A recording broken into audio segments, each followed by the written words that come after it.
मैं अभी 34 का हो गया हूँ। मैं गवर्नमेंट एम्प्लॉई हूँ।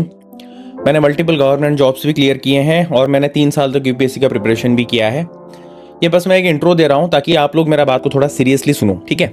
अभी 34 का हूँ, लेकिन अगर 22-23 साल का होता तो मैं बहुत चीज़ें अच्छी तरह से कर पाता, जो कि मुझे लगता है मैंने सही तरीके से नहीं किया। तो ऐसे 3 एडवाइस मैं देना चाहूँगा। अगर मैं 23 साल का होता, है ना, तो मैं क्या क्या चीज़ अलग करता जो कि मैंने नहीं किया था, ठीक है। तो ध्यान से सुनना, ये थोड़े इंपॉर्टेंट चीज़ है। सबसे पहला जो चीज़ है ना, जो कि मुझे लगता है आप में से किसी ने नहीं सोचा होगा, फिनेंस और how to work effectively smartly, इसके ऊपर जितने सारे बुक है ना, वो पहले पढ़ो। मुझे याद है मैंने अपना पहला फिनेंस का book rich Dad Poor dad, वो मैंने 30 या 31 के एज में पढ़ा था। इतना लेट। आप में से बहुत लोग होंगे जो मेरे से काफी एडवांस्ड होंगे, आप ये सुन के हंस भी रहे होंगे, बट मुझे पता है मैं इस लेवल पे हूँ कि मैं ग्रुप ए क्लास 1 जॉब कर रहा हूँ और मैंने 31 के एज में पढ़ा है। मतलब मेरे जैसे बहुत लोग होंगे, मेरे से स्मार्ट लोगों की बात मैं नहीं कर रहा हूँ, वो वीडियो भी नहीं देखेंगे, बट मेरे जैसे बहुत लोग होंगे जिनको सिर्फ फाइनेंस के नाम पे म्यूचुअल फंड या थोड़े बहुत स्टॉक्स में इन्वेस्ट करने से ज्यादा नहीं पता। मुझे पर्सनल फाइनेंस के बारे में ज्यादा कुछ नहीं पता, ठीक है। मुझे वो बहुत बोरिंग लगता है। बोलने का मतलब है रिच डैड पुअर डैड जो बुक है ना, उसमें ज्यादा कुछ बोला भी नहीं फाइनेंस के ऊपर, बस आपको एक नया पर्सपेक्टिव दिया है कि how rich people think, how poor people think. वो माइंडसेट चेंज करने के लिए मैं वो बुक पढ़ने बोल रहा हूँ। फिनेंस मुझे बोरिंग लगता है, आप में से अगर बहुत लोगों को बोरिंग लगता होगा देन आल्सो इट्स फाइन। ये बस माइंडसेट चेंज करने के लिए मैं बोल रहा हूँ कि गरीब लोग कैसे सोचते हैं और रिच लोग कैसे सोचते हैं। गरीब लोग सेविंग्स के बारे में बात करते हैं, रिच लोग ज्यादा पैसे कमाने के बारे में बात करते हैं, ठीक है। पैसा आपके लाइफ में अगर बहुत सारा दिक्कत है तो पैसा सारे दिक्कतों को सॉल्व नहीं कर सकता डेफिनेटली, बट पैसे के लिए जो दिक्कत आ रहा है उसको तो सॉल्व कर सकता है ना। और मैक्स लोग किसके लिए काम करते हैं? पैसे के लिए तो काम करते हैं, है ना। मैं जॉब किसके लिए कर रहा हूँ? आप गवर्नमेंट जॉब, प्राइवेट जॉब, जो भी किसके पीछे पड़े हो, बिजनेस किसके लिए? पैसे के लिए ना। आप पैसा आने के बाद फाइनेंशियल इंडिपेंडेंस आता है, फिर आपको लगता है कि यार पैसे से ज्यादा इंडिपेंडेंस जरूरी है, ठीक है। बट पैसा आने के बाद ना, फाइनेंस के ऊपर, पर्सनल फाइनेंस और how to work effectively smartly कैसे काम कर सकते हो, उसके ऊपर बुक पढ़ो। मेरे जो बेस्ट कुछ बुक्स हैं, एक तो है वो मैंने बोला रिच डैड पुअर डैड, दूसरा बुक है 4 our work Week, Tim Ferriss का। 4 आवर वर्क वीक में उन्होंने एक्सप्लेन किया है कि एक हफ्ते में सिर्फ 4 घंटा काम करके आप कैसे चीजें इफेक्टिवली कर सकते हो। मेनली वो लिटरली मत लेना, उसका मतलब है कि आप चीजों को डेलीगेट करना सीखो, स्मार्टली करना सीखो, जो चीज करना आपके लिए इंपॉर्टेंट नहीं है।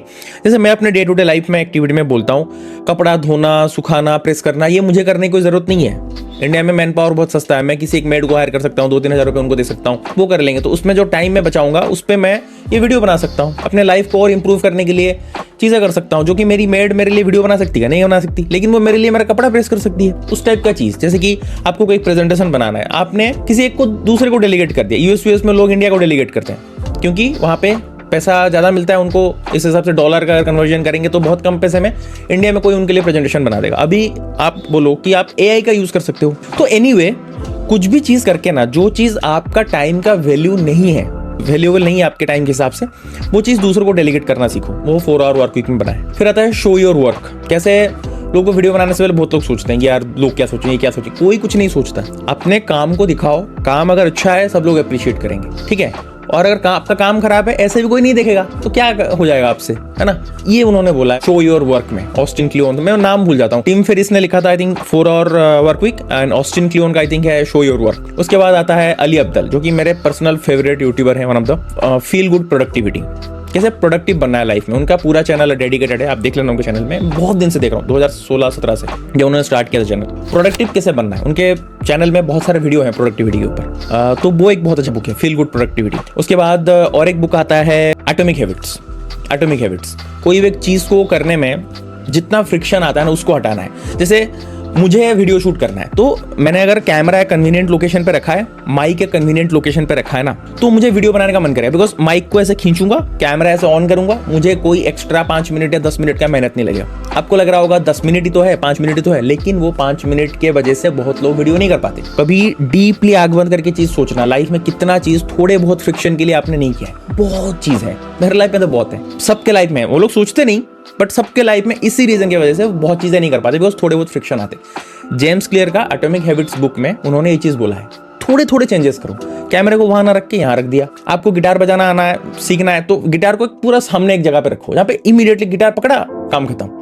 इलेक्ट्रिक गिटार है तो उसका जो एम्पलीफायर है, सॉकेट है, वो एकदम कन्वीनियंट लोकेशन पे होनी चाहिए। और ना आप गिटार बजाना नहीं सीख पाओगे। तो ये सब माइंडसेट चेंज होता है अगर आप थोड़े बहुत इस तरह के बुक्स पढ़ते हो, है ना। तो बहुत कम एज से ये सब करना सीखो। अब सेकंड थिंग है इंडियन पीपल, इंडियन पेरेंट्स, मैं अपना बोल रहा हूँ, अभी का सिचुएशन भी मैं देख रहा हूँ ऐसा है, लोग टेक्नोलॉजी को अप्रिशिएट नहीं करते इंडिया में। उनको लगता है ना कम एज में अगर किसी को लैपटॉप, डेस्कटॉप ये सब दे देंगे, अपनी बात कर रहा हूँ मैं तब टाइम की, मेरे पापा मम्मी पापा का मतलब था कि वो अगर लैपटॉप बहुत जल्दी दे देंगे, केबल टीवी बहुत जल्दी ले लेंगे, बच्चे खराब हो जाएंगे। हाँ, खराब हो सकते हैं, बट अगर कोई भी चीज को अब्यूज किया जाए वो खराब है ना। तो हमारे पेरेंट्स या फिर हम लोग, मतलब हमारे भाई बहन जो भी है, हम लोग का एज ए सीनियर काम क्या है कि हमें देखना है कि किस तरह से उनको हम लोग टेक्नोलॉजी से एक्वेंटेड कराएं, लेकिन वो अब्यूज ना करें। उनका काम है, रिस्पॉन्सिबिलिटी उनका है, और हमारा काम है क्या, मम्मी पापा को कन्विंस करें हम लोग उसको अब्यूज नहीं करेंगे।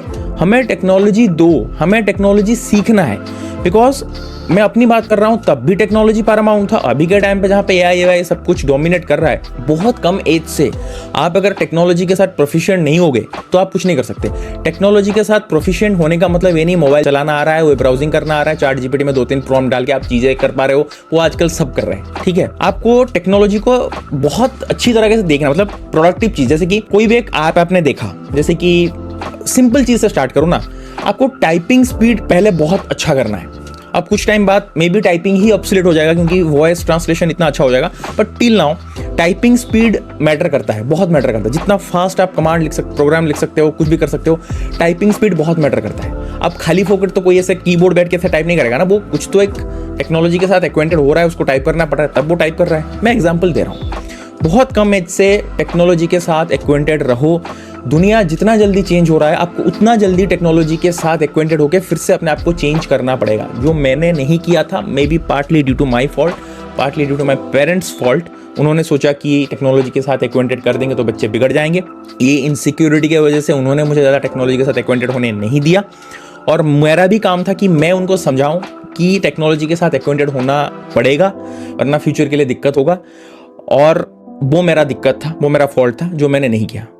अगर मैं पीछे जा सकता हूं, ये चीज मैं चेंज करूंगा एज ए सेकंड थिंग। हालांकि ये मेरा टॉप एडवाइस इसमें तो नहीं आएगा, लेकिन अगर आप एक अपने जो बॉडी वेट है उसका 1.5 to 2 टाइम्स प्रोटीन नहीं ले रहे हो, तो फ्यूचर में आपको बहुत दिक्कत होगा और एक अट्रैक्टिव बॉडी आपका कभी नहीं बन पाएगा।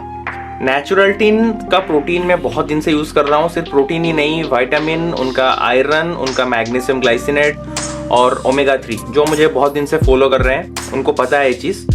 आपको अगर अच्छी क्वालिटी का प्रोटीन चाहिए, आप डायरेक्ट www.naturaltin.in पे जाओ और वहां पे मेरा कोड आप यूज करना, सिंपल SIMPLE। इस पे आपको एडिशनल 15 to 20% डिस्काउंट मिल जाएगा। Back to the video. Third thing क्या था? हाँ, हेल्थ के ऊपर मैंने कभी ध्यान नहीं दिया था। बचपन में मैं बहुत मोटा था, फोटो नहीं आई थिंक, बट मैं बहुत मोटा था।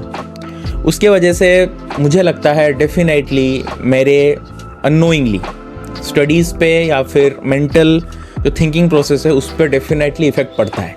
अभी मैं रियलाइज़ कर पा रहा हूँ। एक दिन मैं ख़राब खाना खा रहा हूँ, पेट का इतना दिक्कत होता है मुझे, बिकॉज मैं हर दिन इतना हेल्दी फूड खाता हूँ।